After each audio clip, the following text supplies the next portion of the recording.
Balurghat airport সংলগ্ন স্থানে বুধবার বিকেলে 3:55 নাগাদ আগুন লাগে। কালো ধোঁয়ায় ভরে যায় বিমানবন্দর সংলগ্ন এলাকা। ঘটনাস্থলে ফায়ার ব্রিগেডের 3টি ইঞ্জিন এসে আগুন নেভাতে উদ্যোগী হয়, কিন্তু আগুনের ব্যাপকতার জেরে আরও 3টি ইঞ্জিন আসে। তবে ঠিক কী কারণে আগুন লাগলো তা এখনো পর্যন্ত জানা যায়নি বলে ফায়ার ব্রিগেডের আধিকারিকেরা জানিয়েছেন। ঘটনার খবর পেয়ে ডিএসপি সদর বিক্রম প্রসাদ ঘটনাস্থলে এসে পরিস্থিতি সরেজমিনে তদন্ত করেন। আগুন যাতে বিমানবন্দরে ছড়িয়ে না পড়ে সেজন্য ফায়ার ব্রিগেডের পক্ষ থেকে প্রয়োজনীয় পদক্ষেপ করা হয়।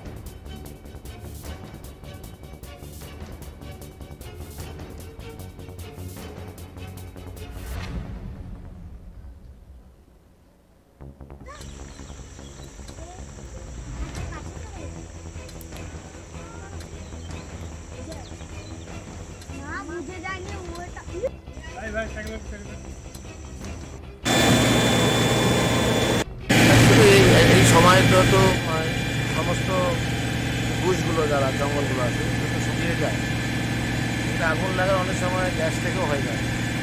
আবার অনেক সময় কোনো পাবলিক লাগিয়ে দিলেন, সামনে একটা ভাড়া আছে, সেই ভাড়া থেকে পুলিশও আসতে পারে, অনেক সময় তো হয়ে যায়।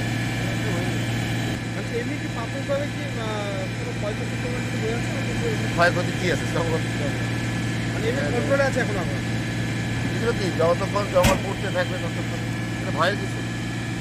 লাস্ট ইয়ারও তো হয়েছিল, তখন আমাদের 5টাই নিয়েছি, আমরা আসি, অসুবিধা হবে না। আরও ইঞ্জিন আসছে কালুঘাটেই যতগুলো ইঞ্জিন আছে, আমরা আমাদের যে স্টাফগুলো আছে কল ব্যাক করানো আছে, আসতেছে, গাড়ি অসুবিধা নেই, আমাদের প্রচুর গাড়ি।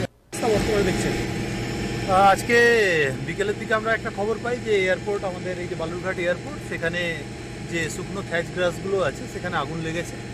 সেটা জানার পরেই আমরা সঙ্গে সঙ্গে ফায়ার ব্রিগেডকে ইনফর্ম করি, লোকাল আমাদের যে ম্যাজিস্ট্রেট আছেন তাকে ইনফর্ম করা হয়, আমরাও ফিল্ডে আছি এবং এখানে দ্রুত তৎপরতার সাথে আগুন নেভানোর কাজ শুরু হয়েছে। আপনারা দেখতে পাচ্ছেন সারাউন্ডিং একটা রুরাল বেল্ট আছে, কিছু বাড়িঘর আছে সেদিকটায়। তো আমাদের ফার্স্ট প্রায়োরিটি ছিল আগে গ্রামের দিকটায় যাতে আগুনটা স্প্রেড না করে, সেদিক থেকে আমরা প্রিভেনশনের কাজটা শুরু করি। তারপরে এখন মোটামুটি আগুন অনেকটাই কন্ট্রোলে আছে। অলরেডি ফায়ার ব্রিগেডের 3টে ইঞ্জিন ফুললি পুরো আগুন নেভানোর কাজ করছে।